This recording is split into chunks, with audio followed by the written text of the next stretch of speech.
So I was looking over the profile, and you have Ernie here labeled as human aggressive.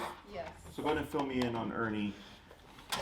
Well, we got him like a couple years ago. We actually rescued him. Before, from like in the beginning, we noticed that he tended to like we would put on TV, you know, like we would watch shows and everything.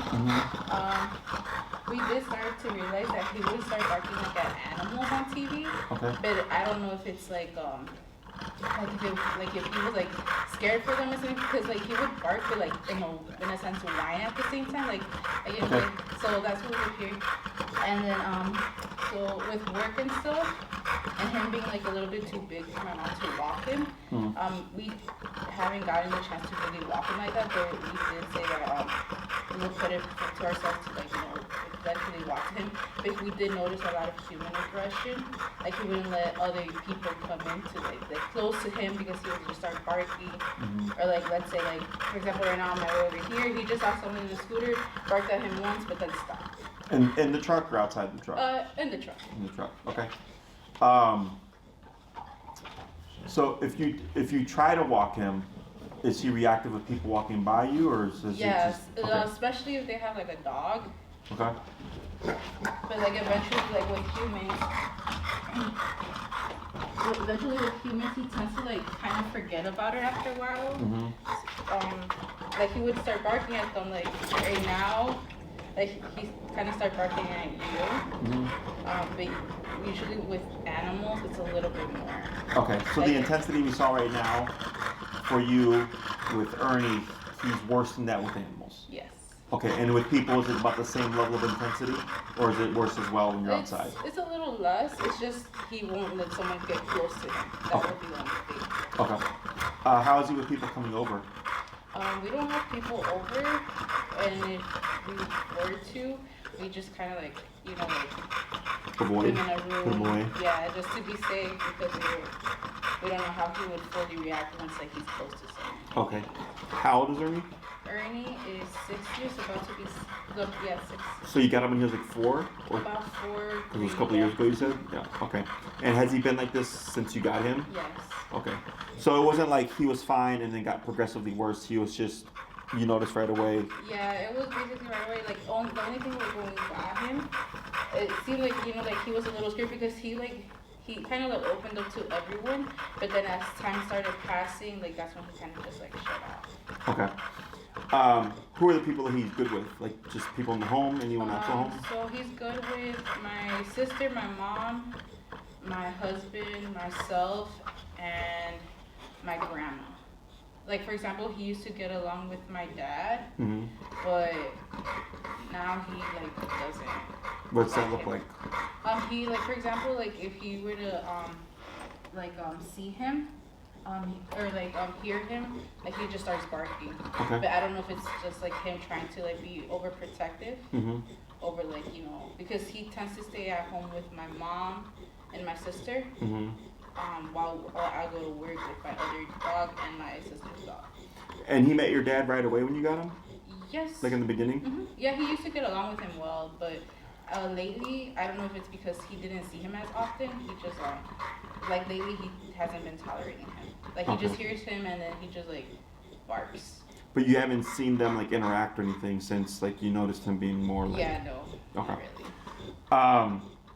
What did your dad do with them before? Did he ever walk him, or was he just like ignoring him all the time? He would walk him here and there, but when we got him, like he was so skinny, so he was like you know, like his weight wouldn't like win us over. Like right now when we walk him, his weight tends to win us over. Yeah. So that's when he kind of stopped too, like my dad, because like he became too like heavy for his force. And so, you know, my parents are a little bit like on the older age, so like they feel like this guy's gonna like just pull knock him or something. Yeah. No, he's low to the ground and he's solid, so he could for sure pull someone down. Yeah. Anything else? The other thing, I mean, we recently got a dog. It was American Bully.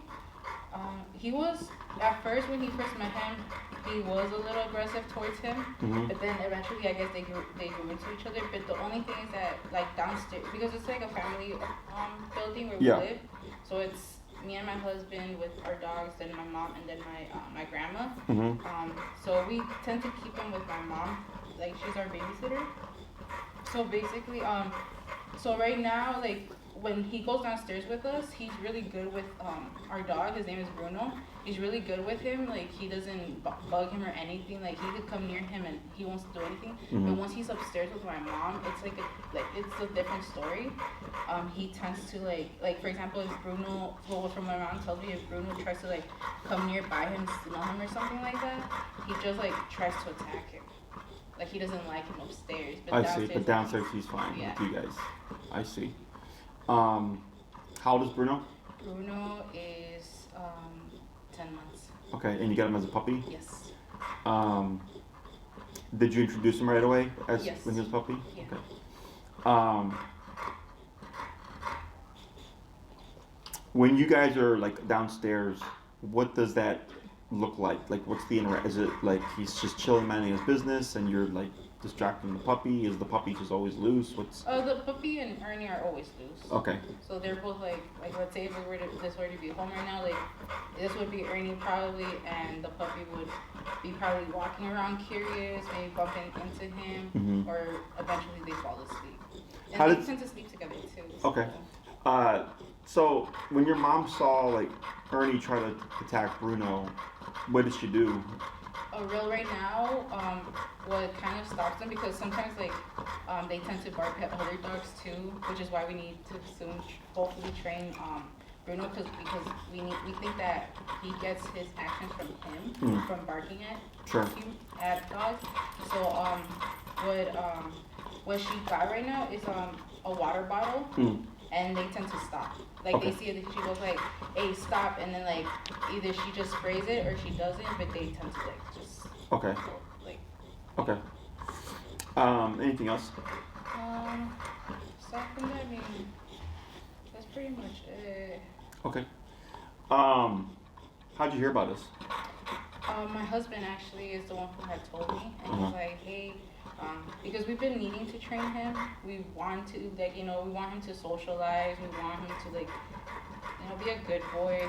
Because I don't know what happened before, like, in his past life with his previous owners. But when we first got him, he was really scared of, like, a lot of noises. Like, for example, those steps. I don't know if that's why he was scared of it, because, like, he would see a gate and he would get really scared. Like, he would just be like, he would just shiver and, like, go away.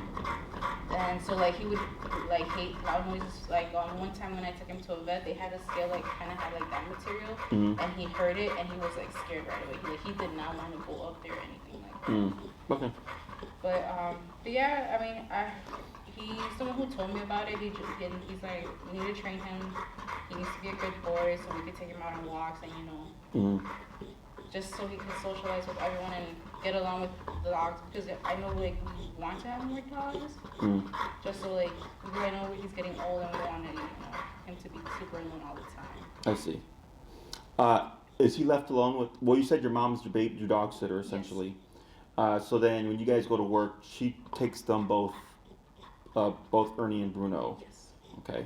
And then when you guys come home, you just go grab them and then back downstairs again. Okay.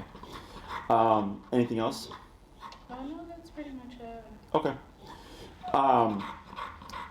So one thing about bulldogs is they tend to have sensitive skin. So so who found your husband found us? Yes. And then told you, and then you're the one that reached out to book the consultation. Yes. I see. Did you do any research on how we train and the methods that we use? I know we've had seen like a couple of videos. Okay. So we use the prong collar, which is the spiky looking one, and then the e-collar. Okay. The prong collar I don't use a whole lot anymore. It's a great tool. It just requires more skill from the owner to learn how to use correctly or to use properly. Whereas e-collar is much more easier for a person to learn at the press of a button. Okay. So like for example, I have clients that have Great Danes. They're like 120, 130, 150 pounds sometimes, right? They're big dogs with the same issues as Ernie. So because they're so big, they can clearly just yank someone down. Yeah. So they'll do e-collar with the prong collar because it gives them the most control. Okay, every case is different. Most of the time, you just do e-collar. Okay, just because prong collar does take some skill, but when you use them together, it's pretty easy. Okay. But the Bulldogs, because of their skin, like they're known for having like allergy issues and stuff like that. Is just as a heads up that in the past I've worked with a bunch of Bulldogs, and I would say like 90 to 95% of them end up having issues with the collar because it's a metal.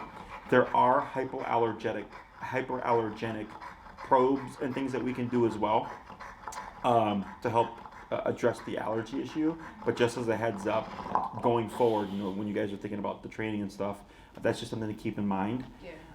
If we end up needing a prong collar, the prong collar, the hypoallergenic ones, I think, and this is me like over probably exaggerating, anywhere between like $60 to $90 just for the prong collar. Okay, remote collar is the same as the price. It's like $300-ish. The probes are pretty cheap, anywhere between 15 to 30-ish bucks. It's just if he ends up needing both or whatever, just understand that that's a potential cost there. Okay. Otherwise, if there's no allergy issues, then it's probably gonna be like 100, 150 bucks less. Okay. So the other thing about Bulldogs, as you can see, is they tend to tank out pretty quick. Yeah. Okay. Which can impact training a bit, especially once the summer hits. These guys can last like 5 minutes, in the middle of the day and stuff like that. So typically you're training early in the morning or later in the evening when it's nice and cool down. And even with that, it can be nice and cool to you, but for the Bulldogs, it's still hot because they have so much body weight on them. So like my pit Lexi, she's like 60-ish pounds, and she's like 15 years old now. But in her heyday, in her prime, when she was a young dog, like 2 to 3 years old, if it was a hot day and I walked her for 10 to 15 minutes, because she's solid muscle. So that's just another thing. It doesn't really impact the training, but the life that you're able to live with a Bulldog is just restricted due to these things, right? With the heat and everything. So like, probably wouldn't do well on the picnic at the park on a beautiful day. Okay. So, and then when it comes to training, like we can train indoors. Like I have my facility here. Typically, once the summer hits, we're at Oz Park, which is in Lincoln Park. It's the busiest park in Chicago. So clients like to train there because you're in the middle of life and things going on. But we are also outside, and it is shaded, like there's trees and stuff. But again, with these guys, temperature-wise, we may be limited with, like one Bulldog I trained, I think we would do like 2 15-minute sessions, and then I would be talking like this with the owner to let the dog rest and cool off with some water, and then we would train a bit. So we worked out something, but he was like half his size, okay? So yeah, Bulldogs are a little trickier just because of their weight and how solid they are. When it comes to the reactivity stuff, I'll try pressing him right now to see what he does. But he's already kind of forgotten about me, already. When I was coming up the stairs, I was hanging back because I remember your consultation said human aggressive. Yeah. So me coming from behind a dog can make them feel threatened because they're vulnerable from behind. But he wasn't giving me any kind of real tension. Even when he barked, that little spot there, like visually from the face, he seemed more frustrated than anything. Probably because I was making him go up all the stairs. I don't know. Okay. But yeah, I wasn't really picking up like I'll hurt you if you come too close. Yeah. Okay. I also don't think that he was scared going up the stairs. I think he just didn't know what to do. Okay. It's like a new place. Yes, a new place. And what people tend to do, which is what you did, is you kind of stopped and you were looking at him, kind of, come on, buddy, let's go, right? So you're trying to kind of coax him along, as opposed to at the end I said just turn and go up the stairs. And then the moment you did that, he just started to walk with you, right? Yeah. So he was really following you. So what's happening is the dog starts to become questionable. The owner looks at the dog and they're like, hey, you think, oh, he's scared maybe. Hey, it's okay. And the dog's just like, I don't know what to do here because no one's leading this interaction. So that's why I was like, just go up. And then he started moving much better. Okay, so you're moving more so with purpose. Okay. Even now when I sat down and he barked, I wasn't picking up any real intent there. More so, probably just some kind of frustration-based behavior. I have a sleeve with me, which is going to allow me to press and touch Ernie here to see if he really means it or if he just stops barking. So what happens with the sleeve is if we get a dog that, for example, barks at people. Have you ever had anyone who Ernie has barked at touch him? No. No, okay, because you're anticipating he's being aggressive, Yeah. right? It's very common. So sometimes dogs bark, and it's called reactivity, but they're not aggressive, okay? But when you see them barking at you, we interpret it as aggressive. So this allows me to touch the dog. The dog does not understand that this is not a part of me, okay, like you do. So if I grab the sleeve and I touch Ernie, he might bark at me, and he might bite the sleeve, or he might just stop barking at me and go like, okay, you called my bluff, okay? So it actually allows me to see, is the dog going to do something, okay? Now, if Ernie does bite the sleeve, then I have to evaluate how intensely does he bite the sleeve, okay? So some dogs have ripped this out my hand. It happened to me 2 weeks ago, right, where the dog bit the sleeve, went to shake it, and then ripped it out of my hand. That's how firmly she bit, okay? I get other dogs that look very aggressive, and the moment I touch them, they don't do anything. They don't do a thing, okay? It's bluffing. It's acting tough, but they're not really tough, right? People do the same thing too. Except dogs can bite people, and obviously a dog bite can cause quite a bit of harm, right? So all that stuff makes sense to me. So I'll press him and see how he does. Otherwise, like he's forgotten about me really. Like he's not even looking at me. He's just sitting there trying to keep cool and all that stuff. So your goals here with Ernie are you want to get this reactivity under address, maybe if it's aggression, and then be able to walk him, right? And then what would you do with Ernie? What does life look like with Ernie? Well, our life with Ernie, I mean, he's my first dog. Okay. So he's like everything. Honestly, like you said, he's a bulldog, so we kind of like, tend him like have him just chill because he had, I forgot the name of it. He had like an ear infection, which is why we pushed back a little bit this the consultation. Mm-hmm. It was like the ear inflation. He had like so they basically gave him like a steroid. Yeah. So ever since then, like he's been like a little too thirsty and hot. Yeah. So lately it's just been like cooling off because whenever he comes from down the stairs, like even like going down the stairs, probably we'll heat him up like you had said. So since we know that he's kind of like that and he tends to like drool here and there at nights, we just like let him relax, have all the towels he wants to like drool as much as he can, but that's pretty much it. Would you keep the temperature at inside your home? Well, if it's too hot, if we feel like it's too hot, like even like for us, like we just put the windows on because it's controlled by with the whole house. Oh, I see. Yeah, so you're unable to like set it to the whole. I see. So usually like the thermometer is upstairs with my mom, so we just be like, hey, can you please turn it off? Or if we feel like they're too cold, we just tell them to turn it on. But usually we just put down the windows because he does tend to like heat up very fast, like late. Okay. What about in your mom's place, temperature-wise? How is it up there? I feel like it's way cooler over there. It's cooler? It's cooler, but since all the 3 dogs, my sisters and Bruno and him are there, they tend to play, so that's when he heats up. Yeah, I gotcha. So, and with the other dog, the third dog, how does he do with that dog? He tends to like him more. Okay. How long has he known that dog? He's known that dog, I want to say a year more than Bruno, because my sister's dog is about to be 2. I see. So, and they met like pretty puppy as well. How, what kind of dog is it? It's a corgi. It's a corgi? Gotcha. Yeah, a little mix there. Yeah, it's the Bulldog, the big boy, the corgi, which is 2, and Bruno, which is 10 months. Okay, And how big is Bruno? Bruno is about the size of the corgi. Okay, it's like a medium-ish sized dog. Yeah, small, medium.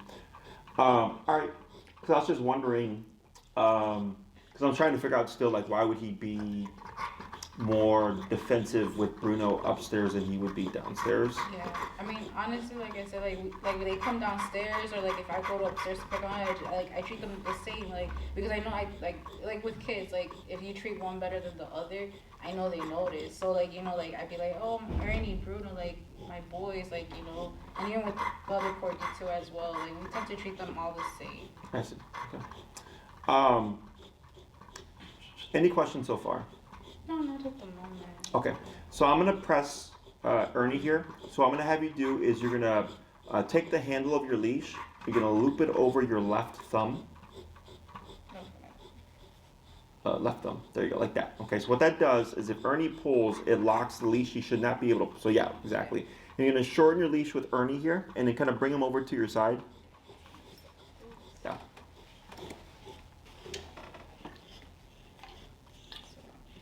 Yep, and just pull him in, bring him closer to you. That's fine, okay.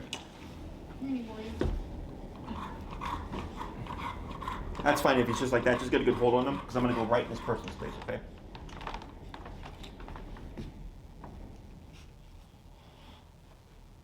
Just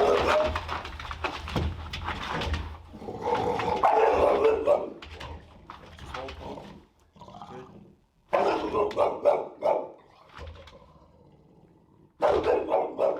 Good. Pull back a little bit.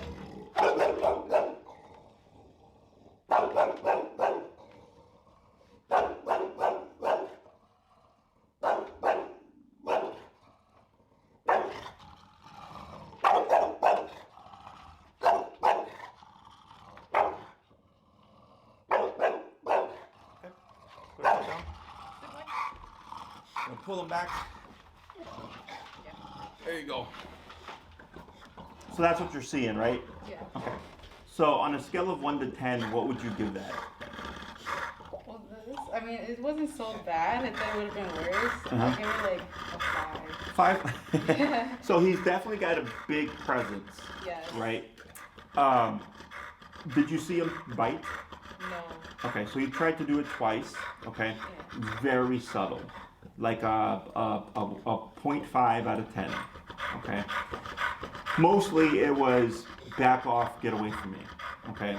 So I don't think, I'd say he's not aggressive. He's definitely reactive because he barked when and he held for a bit and eventually he's like, okay, this is, I'm done. You need to back off now. Yes. And then that's where he did a little bit of this.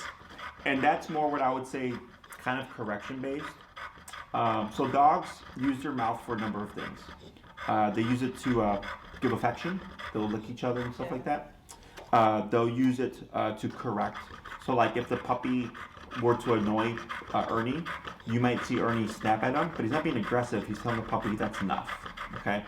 And then they use it to vent stress. Like right now, this heavy breathing, it can be him just trying to cool off. It can also be him venting the stress of what just happened. Because I went right into his personal space. So then he goes like this, right? So that has to go somewhere. So dogs are very mouth-based creatures, okay? So I picked up more intensity from his reactivity for sure. Very little intensity on the 2 little, very subtle nips that he did that I would say were more so correction-based, telling me I don't like you in our personal space, okay? So I get more of he's being protective of you than I do he's human aggressive. Human aggressive is, how do you say, kind of like any opportunity that they get or anytime they need to reinforce something, they'll bite you, okay?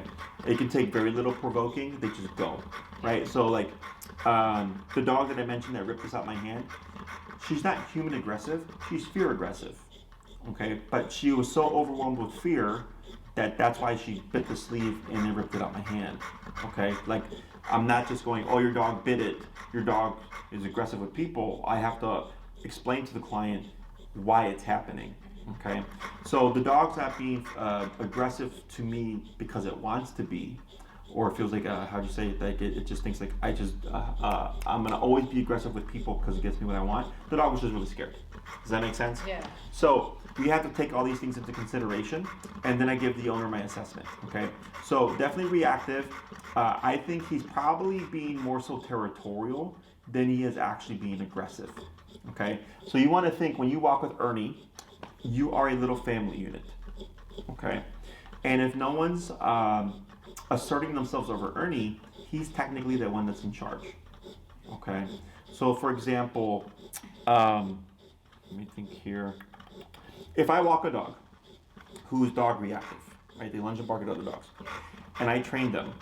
they become more worried about me than they become with the dog they don't like. Okay? But because I'm the one that's controlling the walk and asserting myself, I'm technically in charge. So if I'm in charge and I don't have a problem with that dog, then my dog shouldn't have a problem with that dog. Does that make sense? Yes. If my dog thinks that they're in charge and I'm following my dog, and my dog goes, I don't like that dog, they're going to take control of it because they think they're in charge. Yeah. Does that make sense? Yeah. So if we look at a family unit, mom and dad would tell the kids what to do. The kids wouldn't tell mom and dad what to do, right? But mom and dad are also the ones that give discipline, right? They hold them accountable for their responsibilities and stuff like that. And if they get a line, they might discipline them, right? That's what creates the authority. For dogs, most people, when they discipline their dogs, don't discipline them the way dogs do it, okay? And Ernie's giving you a good example. So what has Ernie done with Bruno upstairs when Bruno annoys him? Well, from what my mom has told me, he barks at him, and I think once he actually tried like biting him. Okay. So right there, what is Ernie telling the puppy? Like, go away. Yeah. Like, Leave me alone. leave me alone. Right, so he's establishing a rule or a boundary with the puppy. They might play for 5 minutes, and after 5 minutes he decides, I'm done, and the puppy's like, I'm not done. Like, yeah. Yeah, and then he goes, nope, we're done, right? Yes. But that's not aggression. That's a correction. That's him reinforcing, I told you I'm done. Does that make sense? So it's very important that we understand these things because unfortunately a lot of people view them as aggression, not understanding like this is just normal dog behavior. It's just not acceptable because if he like punctures the puppy, right? Well, now you got a vet bill, and you got to take the puppy to the vet, right? And then maybe we got dogs that constantly fight, so now we have another problem because now the dogs won't coexist anymore, right? Is in their world they don't care about that stuff, okay? And even if it was his own puppies, if he decided, you know what, even though you're my own puppy, I'm gonna have to bite the crap out of you to teach you to leave me alone, they just do it, right? But the humans, of course, we evaluate things, right? See it differently. Exactly. Yeah. So that's where things get tricky, okay? So this is why humans have to be in charge so the dogs don't feel like they have to be in charge, okay? So it starts to kind of, so for example, if he can bark at people on the walk and he can bark at dogs on the walk and say, hey, keep away, and he takes charge of the situation, then he goes home and he goes, okay, well, if I can take charge outside, then why can't I take charge inside? You see that? Yeah. So I know where you're coming from as a dog owner. Like, you know, you come home, you miss your dogs, you love your dogs, they bring you great joy, I'm sure, right? Giving them love and stuff. But that doesn't tell him that you're in charge. Yeah. And that actually can work against you if it's too much. Because even if you try to come in and stop him, he's like, you're my friend, you're not my mom. Right? That's why the dynamic has to be kind of parent-child, cop-civilian, right? Teacher-student, and not best friends. Because best friends don't tell each other what to do. Like I got a handful of guys that I've known for 20 plus years. I do not tell them how to live their lives, and they don't tell me how to live mine. Yeah. So that would be very weird. Does that make sense? Yeah. And it's weird about dogs because we get dogs for companionship, right? We get dogs for buddies and to hang out and to just treating them good makes us feel good, right? But that weakens you in the dog's eyes. So and it actually gives him something to protect because he thinks, well, you can't protect yourself. Yeah. Does that make sense? Yeah. So I'm not about like, oh, be mean to your dog and stuff, but it does require some kind of lifestyle change to a degree because if it's constantly you always giving affection to your dog, it doesn't matter. You can have the best trainer in the world and you're not going to really make much progress because what you're doing 99% of the time is undoing what you do that 1% of the time. Yeah. Does that make sense? So it's pretty straightforward, and it doesn't require like a whole ton of like change. Like you can have both your companionship. We just want to start shifting things a little bit so he starts to feel like I don't need to protect you anymore. Okay? Question on any of that stuff? No. It's what neighborhood are you guys in? We are in Irving Park neighborhood. Okay, so you're in the city, which is up over by Irving Park. I got you. So the reactivity stuff, the walking stuff is easy. Okay, aside from just like his stamina. Okay, the training itself is easy. Stopping and correcting reactivity, it's actually the easiest thing of all the training. Okay, the hardest thing with the training would be his interaction with Bruno. Because let's say you and your husband, you said, right? Yeah. Let's say you and your husband move forward with the training, and let's say we train both the dogs, for example. But your mom does nothing, right? You're going to notice that they're going to start behaving differently upstairs because now they have a reference, right? They go, oh, mom and dad now are strict. Now mom and dad are more disciplined now, but grandma isn't, right? And it's not to say that things will get worse, but the whole like him trying to correct Bruno and stuff most likely is not going to go away. And that's so if I bring a puppy home, and we have 3 dogs. We have my pit bull, we have my Chihuahua, and then we have my wife's dog, who's a Great Pyrenees mix. Okay, if I brought a puppy home, my dogs probably wouldn't like the puppy because of the energy. I would correct my dogs to teach them, you're going to leave this puppy alone. But the puppy being a puppy is probably going to be annoying. So then I will correct my puppy for being annoying. So then the dogs see, oh, okay, you will handle this. Yeah. Does that make sense? So if my wife's mother, which this has happened, were to come and watch the dogs, I guarantee you there would be a dog fight. Okay, I guarantee you. Because our females, my pit bull and my wife's female don't like each other. But they coexist around us. And her mom has offered to watch her dogs plenty of times. And she'll take my wife's dog and she'll take my Chihuahua because they have no problems with each other. But my pit bull and my wife's dog, for sure, under her care, would get in a fight. Okay, you can tell, like when she's around, you can tell that they're a little bit more heightened because they sense her as weaker energy.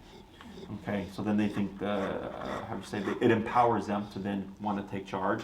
But because I'm there, they don't.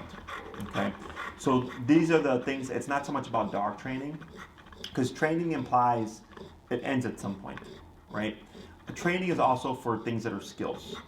So for example, I'm a dog trainer. I learned these skills 12, 14 years ago, and over the course of time, I've become really good with those skills, right? And I can use them at any point that I want. Dogs don't do that. Dogs don't think, oh, you taught me how to walk nicely, so I'm going to choose to walk nicely now. Does that make sense? Yeah. And when it comes to the Ernie-Bruno dynamic, that's not training. That's behavior. That's coexistence. That's structure in the home. Grandma, if we get out of line, will correct us. So even when grandma's around, we have to behave and not fight each other. Does that make sense? Yeah. So that's the difference. So think of it as like obedience is the stuff you want the dog to do. Sit, stay, down, come, place, right? Like to do things. Behavior tends to be not to do. Don't bark, don't jump, don't bite, don't be reactive, don't correct Bruno, right? But then you have to teach Bruno, don't annoy Ernie. Yeah. You see that? So that's behavior. So it's a mix. And I do everything. It's just complicated in the sense that the dogs won't always see everybody to the same degree. Does that make sense? Question on any of that? No. Okay. So are you wanting to train Bruno as well, or is it really just you want to focus on Ernie and then Bruno's later? Well, we did want to train both. It just really depended, like the way, basically after today's consultation, which way would work best. Sure. So I'm going to give you like a rundown of what to expect, a rough idea of cost. And then technically speaking, it's cheaper to train both dogs at the same time. Okay. So if you did one program, for example, for Ernie here, I think this is off the top of my head. Let's say it's $1,500. And we finish with Ernie, and then you decide, hey, this is like Ernie's so good, I want to train Bruno now. You would buy a separate program, and that would be another $1,500. Right, so that's $3,000 in total, not including the training stuff. If you train both dogs at the same time, what we do is you pay let's say it's $1,500, and you can increase the class by half an hour. I think it's a $100 fee. Okay, so if you did 6 classes, you're adding $600. That's $2,100 as opposed to $3,000. Does that make sense? Yeah. So it's cheaper if you come in going, I want to train both dogs at the same time. And what we do is if you do an hour and a half, we do 45 minutes with one dog, 45 minutes with the other dog. And that tends to be enough. Yeah. Okay. So it saves you money in the long run. You get to train both dogs at the same time. It's not a ton of, how would you say, there will be work, but it's not like you just train the dogs as you live your life with them. Every time you walk the dogs, you can train them. Yeah. Even when you're home watching TV, you can train them, right? As you integrate the training into your life, eventually the dogs are trained and you just use the training as you live your life with them, but you're no longer like making sure to set time aside, okay? So with Ernie here, again, I don't think he's aggressive. I think he's just trying to protect you. And he's definitely being reactive. Now, if someone were to respond the wrong way, potentially he could escalate. So what that means is, when I have this and I go to touch him, and he lunges at me, if I go, uh-oh, and I try to run, that's where he might become more aggressive, because he's like, I gotcha, because I'm scared of him. Yeah. Does that make sense? Yeah. But this allows me to go into his personal space. If he bites, I'm not worried. If he rips this out my hand, I'm not worried, because I'm okay. Does that make sense? Yeah. So, I would say for Ernie, the bare minimum that I would suggest is 6 classes. It's once a week for about an hour. The first 2 classes are on heel, which is leash walking. Okay. Leash walking is very important because it tells the dog how the collar works. It teaches them how it turns on and how it turns off. Okay. So it's very important that the dog understands how consequence works. Okay. So if most people think when we get these kinds of cases that we just like collar them up and like shock the shit out of them, and they go, no, that's not how that works. You have to teach them, okay? So I want you to think of the e-collar, the e-collar, yep, pull back, the e-collar as a bite on a button, okay? So just like Ernie tried to bite Bruno, right, to teach him, leave me alone, you can think of the e-collar as your way of telling him, stop what you're doing. Exactly. Now, in terms of the technology of a remote collar, have you ever had physical therapy? Me, myself? Yes. Yes. Did you have the machine that moves the muscles? No. No? Have you seen that machine? I think, yeah. Yeah, it's like these circles. Yeah. You put them on with the wires, right? And then you'll see the arm moving. Yeah. That's an e-collar. Okay? So it's a electrical stimulator. It's not electrocution. That's what people usually think, like, oh, they call it the shock collar. Yeah. I don't like the word shock because it implies you're electrocuting, but you're not. They use the technology on humans all the time. It just basically tickles your skin. Yeah, so you literally see like this happening to the shoulder. Touching it. Yes, and the higher you are up, the stronger it gets. Does that make sense? Yes. So we want the dog to understand how the collar works, how it turns on, how it turns off. So in the future, like for example, when he starts barking and you go, right? You're like another dog biting him saying, you're not allowed to do that. Yeah. Does that make sense? So then he starts to see, like, okay, mom is now disagreeing with this behavior. And then he would go to this, and eventually in time, he should stop seeing that behavior. Okay? And then we could potentially push to socialization and stuff. Okay? So if he did 6, the first 2 are on heel. That has to happen. Because most people walk their dogs, if they could, 3 times a day, 7 days a week. So 3 times a day, 7 days a week, you get to practice this exercise. Okay? By the 3rd class, we'd most likely revisit me trying to touch him with the sleeve to see what he does. I'm going to gamble he probably doesn't do anything. Okay, you'd be surprised how many times when we work dogs initially, when we repeat that exercise, the dog doesn't care anymore. Okay, because now they're in a calmer state because now they're used to being disciplined. Okay, if we do see something, not a big deal, we would correct it. I would show you how to work with it. Okay, now, if your goal is to try to socialize Ernie with, like, let's say, is it your dad? Yes. Yep. Your dad again, or like new people coming over the home and stuff. We have to, of course, correct the behavior, but then I have to show you how to socialize him in a way that he understands. Okay. So the other thing about Bulldogs is because of how their muzzle is shaped, standard muzzles don't fit them. Yeah. Okay. There are places that make custom muzzles for Bulldogs, and I would suggest that you get one if socialization is a part of your goal. Okay. The reason is, even though I touched him and everything, I didn't see anything happen, right? And I go, it seems very low. Is if your dad has seen him be aggressive to him, your dad's probably going to have some kind of fear. Yes. Right? He does. Yes. So, and then we're like, okay, Dad, we trained him, touch him now. And he's gonna be like, what? Right? So your dad might be like, okay. But then Ernie sees your dad like this, so Ernie goes, you're acting weird. I don't trust you. He doesn't understand that your dad is just remembering what happened and is a little standoffish, right? So it creates that feedback loop. So then he might do something in response. Or Okay. a flashback like, oh, I used to be angry with you or Something like that, yeah. right? So the muzzle allows us, as everybody, you, your dad, anybody that we're using, to be able to press these boundaries comfortably. Okay. So then, like, let's say your dad goes, oh, okay, like you're training and he's got a muzzle on, and even if he tries to do something, like I'm gonna be okay. Then they're more comfortable. Does that make sense? Yes. Plus for you as well, like it happens all the time with owners because they usually feel bad about the muzzle. Yeah. And then when we get there, like when we're ready for it, and they're stressed out, they're like, well, what happens if my dog tries to bite the person, right? And I'm like, this is why we need a muzzle. Yeah. Yeah, because then you don't have to worry about that. Because it happens, right? If the dog wants to try, they'll try, but if we have the muzzle, I'm not worried about the dog causing harm to anybody. Yeah. Does that make sense? So that's another thing to keep in mind is that you would need to get a custom one made for him. And they usually take some time to produce and everything. And then you'll need to also do what's called muzzle conditioning. Muzzle conditioning is getting the dog comfortable with wearing it so that they're not constantly trying to rip it off their face. Okay, that's something that I wouldn't suggest covering in class because it's very easy to practice.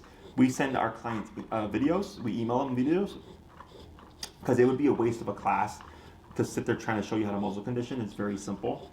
And then it can take any time. Sometimes it takes a day. Sometimes it takes a couple of months before the dog will stop carrying with the muzzle. So I'll tell the owners, like, if you know you want to socialize your dog in the future, get the muzzle right away and start conditioning. Ask for the video, start conditioning. So in a couple of months, if we end up needing it, we're ready. Yeah. Everybody treats it like a high school project. They always wait till the week before, the day before, and then when we need it and the dog's fighting the muzzle and they're like, oh my God, like I didn't think it would be this bad. I'm like, this is why I said you should have started this months ago. I tell everybody here in the consult, like I'm telling you, now, start now. And then they always wait, and then when they need it, they go, uh-oh. Okay, so the muzzle allows us to push things. So now you can start having people come over, right? But you're not worried about, how is he going to behave? What happens if he tries to charge somebody? You can correct them, but then not worry about is he going to bite somebody, right? It allows you to push for more, okay? So the first two classes will be on heel. The third class, I'd probably review this just to see how he does. If we have a muzzle and everything, I can already from then show you how to introduce him to people correctly. I only care about people he would meet regularly. Your dad, your family, your friends. The random person that comes over, I don't care about. Uber Eats, I don't care about. The random person on the street, I don't care about. I care about people he would see regularly, okay? And that is realistic, okay? Dogs, they can warm up to people, okay? But it's over. It's just like with people. Like I don't see someone and become best friends right away. Exactly. Like you know people. Like the guys that I've known for 20 plus years, they're my best friends because I've known for 20 plus years. I got other friends that I've known for 5 years, and they're great friends, but they're not like those guys. Yeah. Same thing for the dog.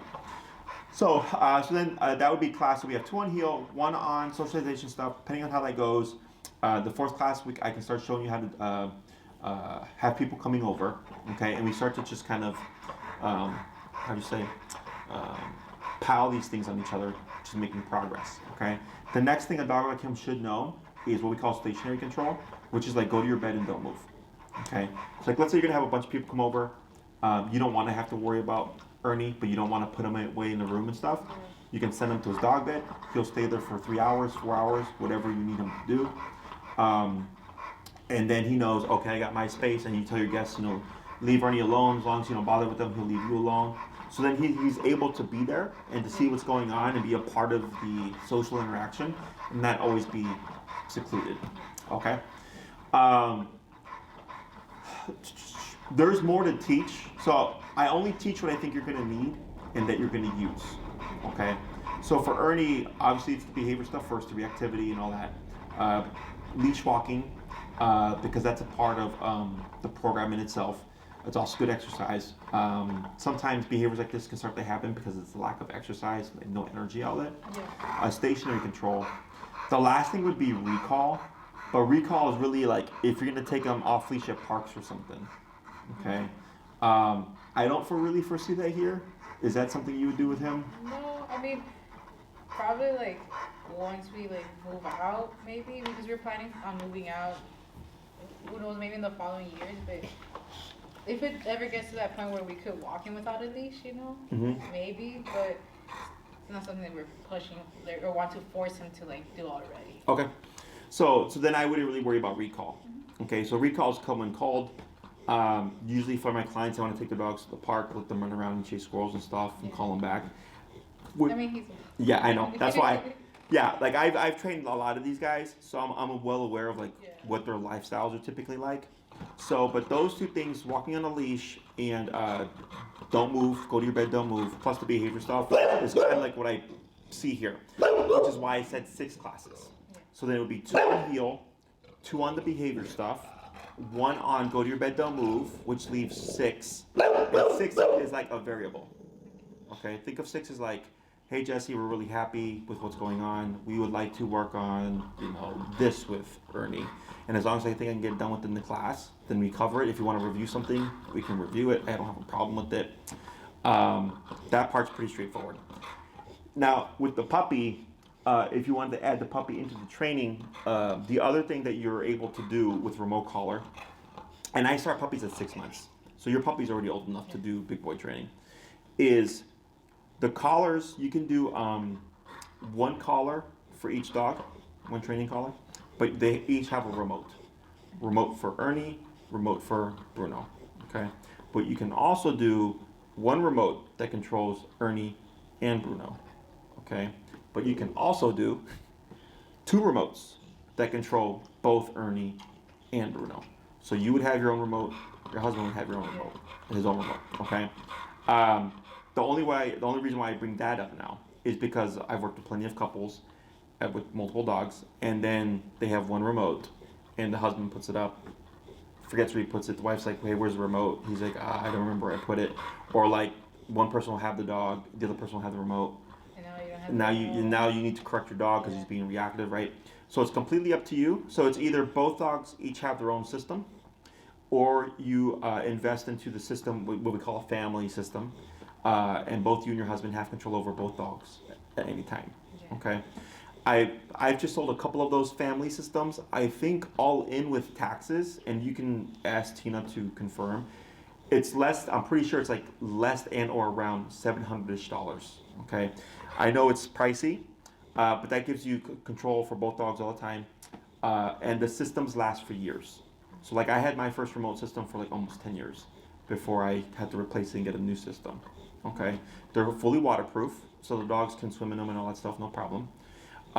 It's a 1 mile range for the dogs for the model that I recommend to you. Obviously, they wouldn't be a mile away, but that's how far you could get in terms of control. The only issue with the family system is that the company Dogtra, I have to send it to them, because they can only do that themselves. Okay. If you wanted 1 remote to both dogs, I can do that here, no problem. But when it's 2 remotes to 2 dogs, I have to mail it to Dogtra, and then Dogtra will set it up for the owner. It takes anywhere between 2 weeks to a month turnaround time. Okay. So usually what I tell my clients is talk about it with your husband. If you decide to move forward, see which one you want to go with. If you want to go with the family system, get invoiced right away, pay for it right away, because I need a receipt first, because Dogtra won't do anything until they see the receipt. Okay. So then I send it for you. So I go to UPS, so you don't have to worry about shipping. I send it to them right away as soon as possible. This way, ideally, we have it ready for you by the time you start your training. Okay. If we don't have it yet by the time you start your program, we'll borrow you a couple of collars if needed. At least 1 for sure, 2 if I have them to spare if needed, to be able to start your training. And then when your collars come in, I let you know, and then you pick them up, and then we just swap out. Okay. I had that happen with the client, and it took them even longer because they got the collars and they were supposed to contact me to ask me a question, and they never contacted me. So then I contacted them a week later. He's like, "Oh, we're sorry," and then they got the information, and then they still didn't send them out. And I called them again a week later, and somebody forgot to put them up to be sent back. So it took like the client was already like on class number 6 before we finally got the collars. But yeah, I'll take care of all that stuff for you. Otherwise, if you just want 1 remote for each dog, that's not an issue. You just purchase them. The collar they would need individually technically run the same, I think around the same price. Okay. Because it's around $340-ish with tax. So 2 of them would be $680-ish with tax. So if you spend a little bit more you just end up getting the family system. So, okay. But Tina can confirm the price for you. Okay. Question on any of that stuff? Well, are you able to send me the link to get the muscle? Yeah, I have some that we can send you from that we've used in the past. Otherwise, if you go on Google and you search like muzzle for a bulldog, you'll find the sites. And then what they do is they have you measure the circumference, the bridge, and then like the height or whatever. And then they run, I think, around 50-ish to 80-ish bucks. They tend to be made of leather. I think there's a few companies that make them out of polypropylene. It's like a hardish, it's all like a hard, soft rubber. That's also easy to clean. Is there any that you recommend with leather or the other? It just depends on the bulldog. You know, so one thing with the leather ones that I have noticed is that they can get like right here some irritation in the wrinkles and stuff. I think with the polypropylene ones, they're easier to keep clean. Like you literally just wipe it with the rag and it just comes off. Okay, but that one might be a little bit more expensive. But yeah, if you email us, if you have a hard time, I can send you what I have or help you try to find it. Okay. Other questions? No, I don't have any questions so far. With Bruno, if you decide to move forward with his training, obviously his would look different, right? Because he's not needing all this behavioral stuff or whatever. So then what would most likely happen is he'd probably cover a little bit more obedience during the program. Yeah. Then him, all I care about is leash walking and then don't move. With the puppy, I would suggest obviously leash walking, the go to your bed exercise too. Yeah. And then do you see him ever going to a park to like be off leash and stuff? With him, he's usually not too bad with it because since he was a puppy, well, he tends to follow. So he does tend to follow a lot more than him. Mm-hmm. Well, like when we had him as a puppy, we would just walk him, and then he would just walk behind us. Like he would just follow. So he does tend to follow. But to be free out there like that, not really. Okay. So then I think if you did the 6 and you just increased by half an hour, then we should be able to get everything that you would want with both him and the puppy. Because I would cover the same stuff, but we could do more things like sit or down or stay or whatever. Because there's 6 commands: sit, stay, down, come, place, heel. Heel is walking on the leash. Place is go there, don't move. Come, of course, is recall. And then sit, down, and stay are kind of like the same thing. It's just put your butt down, lay down, and then don't move. So yeah, I don't think it'll be an issue to work both dogs as long as you extend.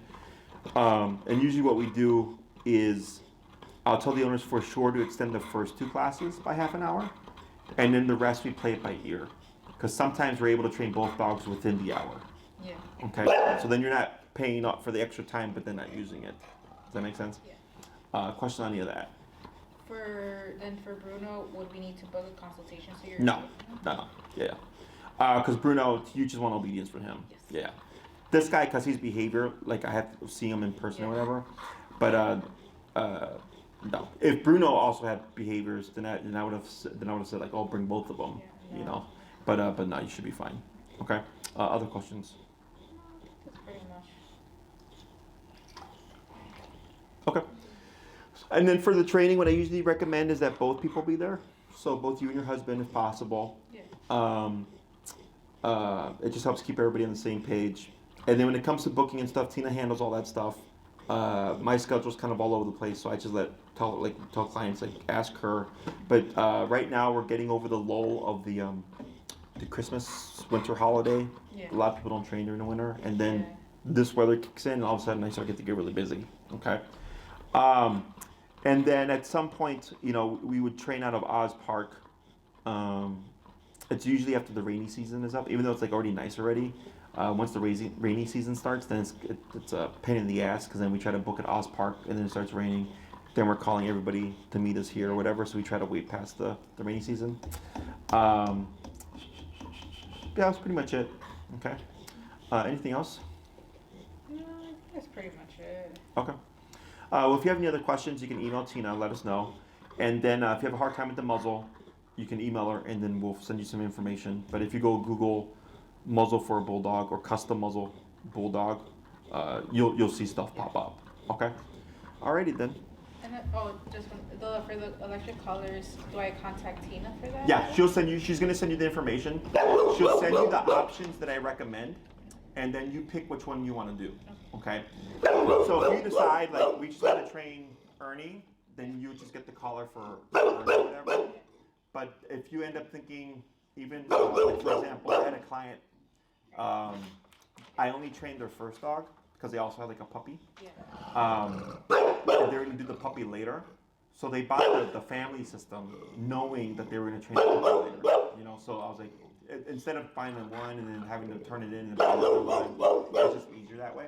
So that would be the only thing I would suggest is just thinking about it, which way you want to go. I don't care at the end of the day, but it is nice when you both have control over both dogs at any time. And I use that in case one loses it. Yeah, you still have the other one. Yeah. Okay. Anything else? Well, it was nice meeting you. I'll help you down. I think Ernie here is impatient.